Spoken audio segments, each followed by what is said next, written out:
Hello everyone, dear student, मैंने पिछले class में आपको बताया था कि किस तरह से हम लोग जो है किसी भी पोलिनोमियल के ग्राफ को ड्रा कर सकते हैं, जिसमें मैंने लीनियर पोलिनोमियल और क्वाड्रेटिक पोलिनोमियल का जिक्र किया था और उसके ग्राफ को ड्रा किया था।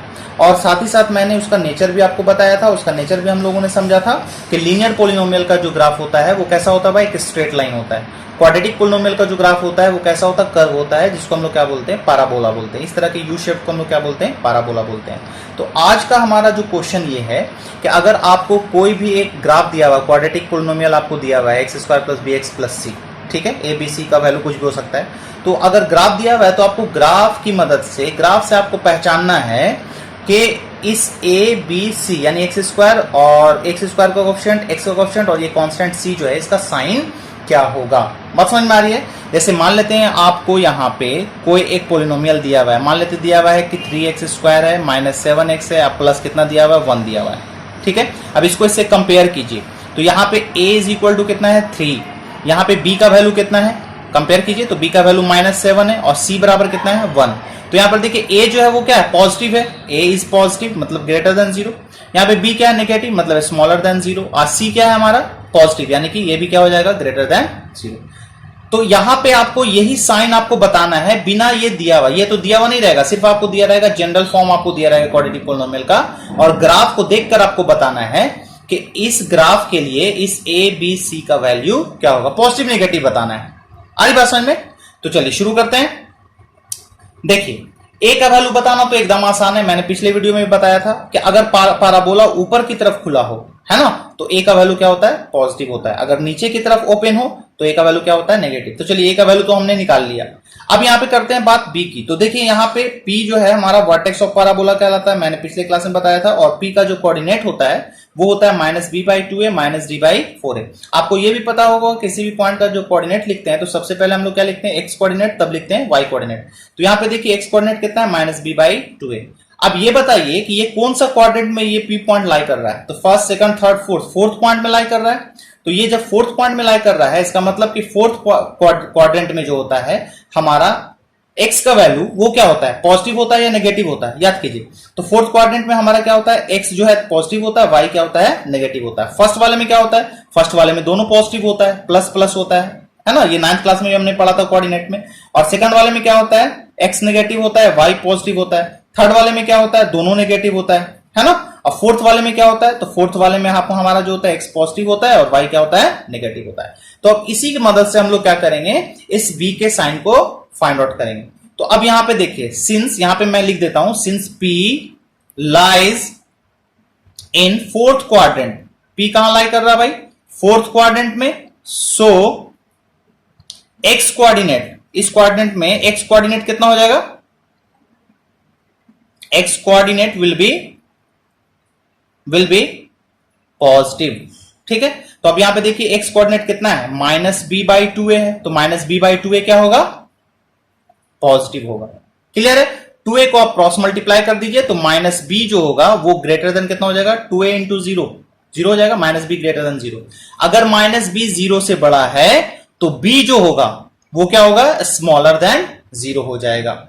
आई बात में? जैसे एक एग्जांपल मैं लेता हूं, जैसे मान लेते हैं मैं यहां पे लिखता हूं कि -3, तो -3 अगर क्या है भाई, 0 से छोटा है, तो +3 क्या होगा, तो +3 0 से बड़ा हो जाएगा। अब इसका उल्टा सोचिए, अगर +3 जो है 0 से बड़ा है तो जैसे ही आप साइन चेंज करते हो -3, तो -3 क्या हो जाएगा, 0 से छोटा हो जाएगा। याद रखिएगा कि इनइक्वालिटी का साइन कब चेंज होगा, जब मैं माइनस से दोनों तरफ क्या करता हूं, मल्टीप्लाई करता हूं। जैसे ही माइनस से मल्टीप्लाई करेंगे तो ये इनइक्वालिटी का साइन चेंज कर जाएगा।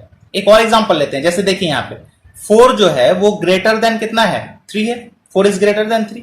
लेकिन जैसे ही आप माइनस साइन से मल्टीप्लाई करते हो, -4 और -3, तो अब कौन बड़ा हो गया, अब बड़ा हो गया -3। वही चीज मैंने यहां पे किया कि -b अगर 0 से बड़ा है यानी पॉजिटिव है तो b क्या होगा, नेगेटिव होगा, स्मॉलर देन 0। तो देखिए b का भी हमें क्या हो गया, साइन फाइंड हो गया। अब बचा कितना, c। तो अब c का वैल्यू कैसे निकालेंगे, ठीक है। उसके लिए आपको क्या देखना है, ग्राफ जो है y एक्सिस को कहां पे कट कर रहा है, पॉजिटिव y एक्सिस में कट कर रहा है या नेगेटिव y एक्सिस में कट कर रहा है। तो y यहां पे हमको क्या कर रहा है, डाउनवर्ड डायरेक्शन में कट कर रहा है, यहां पे कट कर रहा है। तो ये पॉइंट हमारा कहां है भाई, तो y के नेगेटिव डायरेक्शन में है ना, नेगेटिव वाई एक्सिस में कट कर रहा है। तो नेगेटिव वाई एक्सिस में जब कट कर रहा है, इसका मतलब यहां पे सी का वैल्यू जो होगा नेगेटिव होगा। कैसे होगा देखिए, जहां पे भी वाई एक्सिस ग्राफ अगर वाई एक्सिस को कट कर रहा तो एक्स का वैल्यू कितना हो जाएगा, 0। तो y बराबर कितना लिखेंगे हम लोग, a इंटू जीरो का square plus b into zero plus कितना लिखाएगा, c। तो y का वैल्यू कितना आ गया, c के बराबर आ गया। अब ये देखिए कि ये ग्राफ जो है y एक्सिस को कहां पे कट कर रहा है ना, अपवर्ड या डाउनवर्ड, यानी पॉजिटिव में नेगेटिव में। तो नेगेटिव में कट कर रहा है, इसका मतलब y नेगेटिव होगा। तो जब y नेगेटिव होगा, अगर y हमारा नेगेटिव होगा, इसका मतलब c भी हमारा क्या होगा, नेगेटिव होगा। आई बात समझ, क्योंकि y c के बराबर है। समझ में आई तो बात। तो अब यहां पे देखिए हमारा साइन निकल गया, a greater than 0, b smaller than 0 and c is also smaller than 0। यही हमारा हो गया सॉल्यूशन। चलिए अब एक एग्जांपल और देख लेते हैं, जिनको अगर नहीं समझ में आया हो तो नेक्स्ट एग्जांपल से जरूर समझ में आ जाएगा। बस ध्यान दीजिए, थोड़ा फोकस रखिए और कंसंट्रेट करिए। बच्चों यहां पे ध्यान दीजिए, देखिए मैंने एक और एग्जांपल ले लिया है ना। अब यहां पे आपको बताना है कि ए बी सी का साइन क्या होगा इस पैराबोलिक ग्राफ के लिए। तो सबसे पहले देखिए कि ये ग्राफ जो है, पैराबोला जो है ओपन डाउनवर्ड है। तो यहां पे ए का वैल्यू जो होगा वो क्या होगा, स्मॉलर देन 0। क्यों, since parabola is open downward.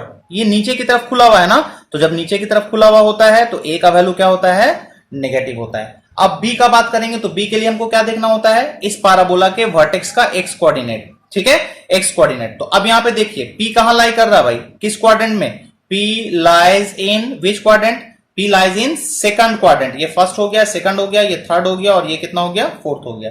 तो पी लाई कर रहा है सेकंड क्वाड्रेंट में, इन सेकंड क्वाड्रेंट। अब आप बताइए कि सेकंड क्वाड्रेंट में जो एक्स कोऑर्डिनेट होता है वो क्या होता है। तो सेकंड क्वाड्रेंट में एक्स कोऑर्डिनेट हम लोग जानते हैं नेगेटिव होता है ना, in P line second quadrant. सो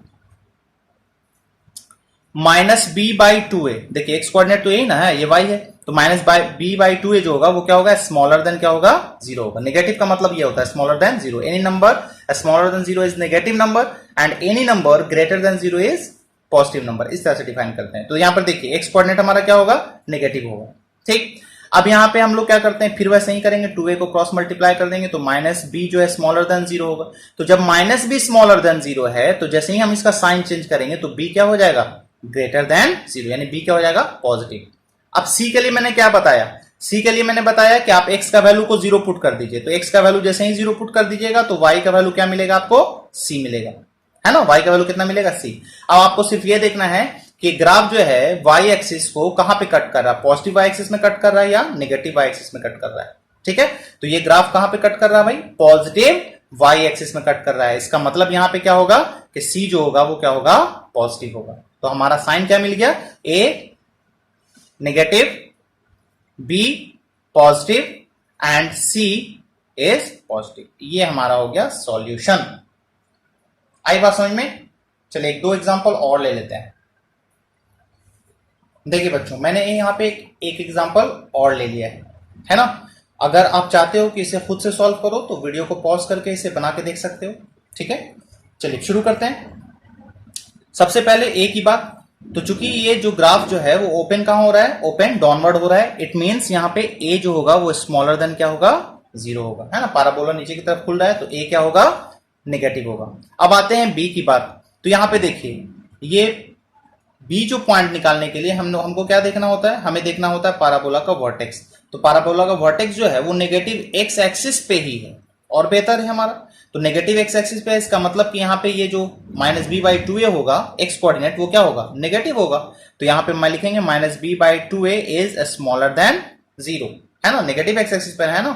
तो इसका मतलब क्या हो गया कि माइनस बी जो होगा वो स्मॉलर देन 0 हो जाएगा, 2a इंटू 0 0। तो माइनस बी जब स्मॉलर देन 0 है तो बी क्या हो जाएगा, ग्रेटर देन 0। इसका मतलब बी क्या होगा, पॉजिटिव होगा। अब सी का बात करें तो सी के लिए हमें क्या देखना है भाई, तो यहाँ पे पहले x का वैल्यू 0 पुट कर देना है तो y बराबर कितना आ जाएगा, यहाँ पे x बराबर 0 पुट कर देंगे तो y बराबर कितना आ जाता है, c। अब जो y का साइन होगा वही c का साइन होगा। तो y का साइन कैसे पता चलेगा, तो यहाँ पे देखिए, यहाँ पे आपको देखना है कि ग्राफ जो है ये y एक्सिस को कहां पे कट कर रहा है, पॉजिटिव y एक्सिस में या नेगेटिव में। तो नेगेटिव में कट कर रहा है, डाउनवर्ड का मतलब नेगेटिव में कट कर रहा है ना। इसका मतलब क्या होगा कि c जो होगा वो क्या होगा, नेगेटिव होगा। तो साइन हमारा क्या मिल गया, a smaller than 0, b greater than 0 and c ये क्या हो जाएगा, स्मॉलर देन 0, मतलब कि ए नेगेटिव, बी पॉजिटिव और सी नेगेटिव। उम्मीद है कि ये क्वेश्चन समझ में आया होगा। अगर समझ में आया, कहीं पे कोई डाउट रहा तो जरूर कमेंट कीजिए और दोस्तों के साथ वीडियो को जरूर लाइक, शेयर और कमेंट कीजिए। Thank you.